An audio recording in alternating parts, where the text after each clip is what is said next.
성경은 사람이, 기록은 사람이 했어요. 사람이 하나님 혹은 성령님이라고 많이 표현하기도, 하나님이라고, 뭐 성령님도 성령님이 하나님이시니까 하나님의 감동으로 기록된 것이다. 요거 성경 앞에 읽은 것이라고 읽지 않고 넘어가 보겠습니다. 근데 성경이 하나님의 감동으로, 성령님의 감동으로 기록한 것이라고 할 때 이 학자들이 어떻게, 그러면 성경이 기록될 때 어떤 방법으로 쓰여졌겠느냐는 걸 가지고 몇 가지 설이 있어요. 뭐 여러 가지가, 신학 공부하는 사람들은 여러 가지를 공부하는데 우리 성평신도로서 이건 한번 확인해 보는 게 좋겠다는 생각이 드는데, 여러분 혹시 매스컴이나 이런 데서 축자영감설이라는 말을 좀 부정적으로 쓴 걸 보신 적 있습니까? 예를 들면 보수적인 사람, 뭐 저런 사람들은 성경을 다 축자영감설로 믿으면서 뭐 성경을 잘 이해하지 못하는 사람이다, 이렇게 여러분 혹시 보신 적 있으세요? 혹시 매스컴에서 그렇게 보신 적이 있을지 몰라요. 그런데 제가 성경을 이해하기로는 축자영감설은 올바른 이해입니다. 자, 잘 보세요. 축자영감설은 이런 뜻이거든요. 한자 한자에, 성경의 한 단어 한 단어에 성경 한 단어 한 단어에 성령님의 감동과 인도가 있었다, 이렇게 보는 거거든요. 그 글자 하나하나가 다 하나님의 감동이 있는 글자라고 보는 거거든요. 이게 왜 중요하냐면은, 우리나라 말에도 이런 말 있죠. 아 다르고 어 다르단 말 있죠. 여러분, 우리가 만일에 시를 읽는다면 똑같은 단어라고 해서 단어를 바꿔도 그 시가 됩니까? 시는 단어 하나를 바꾸면 그 시가 아니에요, 그죠? 죽어버려요, 시가. 시는 정말 한 단어 한 단어가 중요하죠. 그렇다면은 하나님 말씀이 안 그렇겠어요? 사람이 쓴 시도 그런데 하나님 말씀에도 시가 무지하게 많아요. 시편이 거의 다 시죠. 예언서도 굉장히 시가 많아요. 예언서 우리가 그냥 소설처럼 읽지만은 그렇지 않아요. 예언서도 시적인 표현이 굉장히 많아요. 그러면 시의 한자 한자가 바꾸면 안 되는 것처럼 하나님 말씀도 한 단어 한 단어 똑같은 단어니까 바꾸면 된다고 생각하면 안 됩니다. 그거는 설명은 할 수 있으나, 시도 우리가 해설은 하잖아요. 해설은 하지만 단어를 바꾸면 안 됩니다, 시가. 그런 것처럼 하나님 말씀도 한 단어 한 단어가, 그래서 그 한 단어 한 단어에 하나님의 영감이 다 있는 단어로 우리가 존중하는 겁니다. 자, 보세요. 설교를 듣다 보면은, 저는 그런 걸 잘 안 하는데, 뭐 안 해서 잘한다는 건 아니고요. 하면 더 좋을지도 모르는데 제가 뭐 좀 잘 안 해요. 그게 뭐냐 하면은, 성경 여러분 설교 듣다 보면 이렇게 하시는 분들이 있으시죠. 이거는 히브리어로는 무슨 단어고 헬라어로는 무슨 단어고 이 단어는 어떤 뜻입니다라고 설명하죠, 그죠? 축자영감설이 아니면 그거 할 필요 없어요. 축자영감설이면 그거 꼭 그 단어 쓰지 않아도 되는데 그 단어가 뭐 그렇게 중요합니까? 의미만 알면 되지. 그런데 그 단어를 일부러 본뜻, 역사적인 뜻 이런 걸 다 해석하는 이유는 그게 실제 해석이 굉장히 중요하거든요. 제가 이제 말씀 나올 때 안 하는 거는 성도님들에게 별로 필요하지 않을 거라고 생각해서 안 하는 것이지, 그 자체가 필요하지 않아서 그런 건 아닙니다.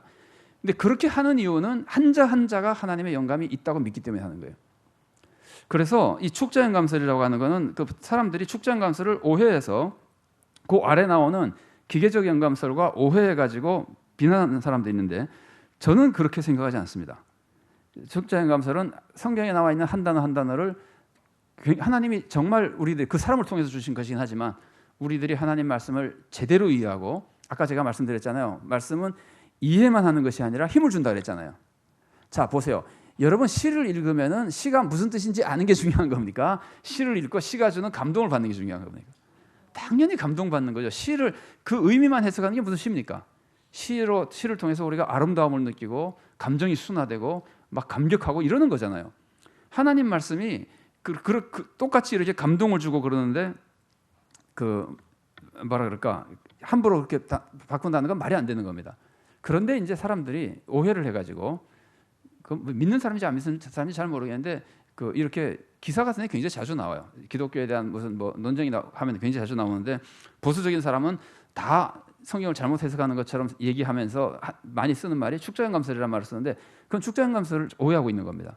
그 다음에 나오는 걸 보세요. 기계적 영감설이란 말이죠. 이 기계적 영감설이라는 건 뭐냐면은, 사람은 기계다 이거예요. 사람은 딱 눈 감고 있다 하나님 불러주는 대로 썼다. 성경 하나님 말씀이라 그럴 때 사람은 그냥 기계 역할밖에 하지 않고 하나님이 불러주는 대로만 썼다는 것으로 이제 생각하는 것이 기계적 영감설이에요. 이것은 옳지 않습니다. 이것은 하나님께서 우리가 성경을 읽고 느끼기에도 그렇지만 하나님께서 그 사람을 그렇게 인간 취급도 안 하는 분이 아니잖아요. 하나님이 얼마나 인간 취급을 하시는지 선악과 열매를 따먹어도 내버려 두잖아요. 얼마든지 중지시킬 수 있으나 내버려 두실 만큼 인간의 자유 혹은 자율, 인격 이런 것들을 존중하고, 그러니까 하나님이 강제로 사랑하게 만들지 않고 사랑하도록 자꾸 권하시잖아요. 안 해도 내버려 두잖아요. 사람에게 비참해지는 거지만. 물론 이 말은 좀 쉬운 말은 아닙니다. 하나님이 감동 주셔서 사랑하게 하기도 합니다. 그러나 인간에게 자유를 준 것만 틀림없잖아요. 그죠? 그래서 하나님은 성경 쓰실 때도 이렇게 기계적으로 쓰게 하신 것이 아니라, 기계적하고 유기적 영감설은 서로 이제 상반되는 겁니다. 아래 유기적 영감설을 조금 읽어보겠습니다. 제가 읽어드리겠습니다.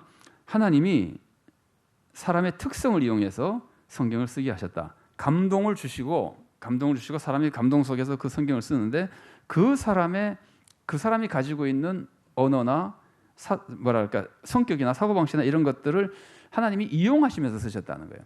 이거는 좀 다른 경우긴 하지만, 하나님이 우리들에게 일을 시킬 때도 그 사람이 태어날 때부터 하나님이 달란트를 주셨잖아요. 그 사람이 달란트가 있고 성격이 있잖아요.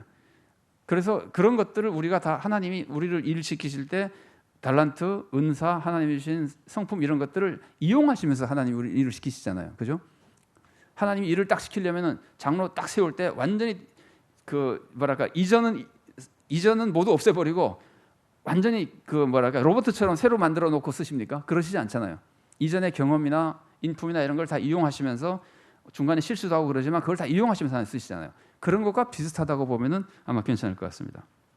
그래서 성경은 오늘 여기서 두 가지만 그냥 한번 짚고 넘어가겠습니다. 우리가 성경 이해하는데 좀 도움이 되는 것이라, 축자영감설 한자 한자에 하나님의 감동이 있다는 걸 우리가 존중할 필요가 있다는 것이고, 그 다음에 유기적 영감설, 그래도 그 글을 쓴 사람의 특성을 하나님께서 이용하셨다는 걸 우리가 이해할 필요가 있다는 거예요.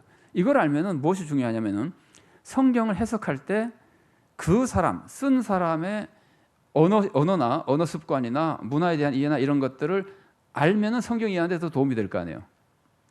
아주 극단적으로 말하면은, 하나님이 유대인에게 성경을 쓰라고 했는데, 유대인에게 성경을 쓰라고 했는데, 뭐 구약에는 이스라엘 사람이 성경 쓴 예언자나 이런 사람들이 다 이스라엘 사람이니까 자기 나라 말로 썼을 거 아니에요. 대부분 히브리어로 썼거든요. 그 신약 시대에는 유대인이지만 공용어가 헬라어였기 때문에 헬라어로 썼거든요. 그러면 우리가 성경을 해석하려면은 천하 없어도 헬라어를 알아야 할 수 있는 거 아니에요. 헬라어 문법도 알아야 되고, 무슨 그건 뭐라 그러죠? 구문 이런 것도 알아야 되고, 그런 것을 당연히 알아야 되는 것처럼 하나님이 그 사람의 헬라어 쓰는 습관을 이용하시고 헬라어에 대한 지식을 이용하신 것처럼 우리도 헬라어를 알아야 되고, 그 정도 되면은 조금 더 그 사람만이 더 쓰는 그 단어의 용법이나 이런 것들이 존재할 수 있잖아요. 아니면 그 시대의 용법, 지금은 21세기지만 1세기의 용법 이런 것들. 그래서 성경을 이해하기 위해서는 그런 것들을 공부하게 되는 겁니다. 그 사람의 특히 이제 문법적인 혹은 문학적인, 그 다음에 그 역사적인 배경이나 이런 것들을 이해함으로써 성경을 더 잘 알게 되는 겁니다. 그런 것을 다 떠나놓고 아무렇게나 해석하는 것이 아닙니다. 좀 조심스럽지만은요, 우리가 한 번쯤 생각해 봐야 될 문제가, 여러분 성경을 성도님들끼리 이제 모여가지고 큐티하거나 이런 경우 있죠.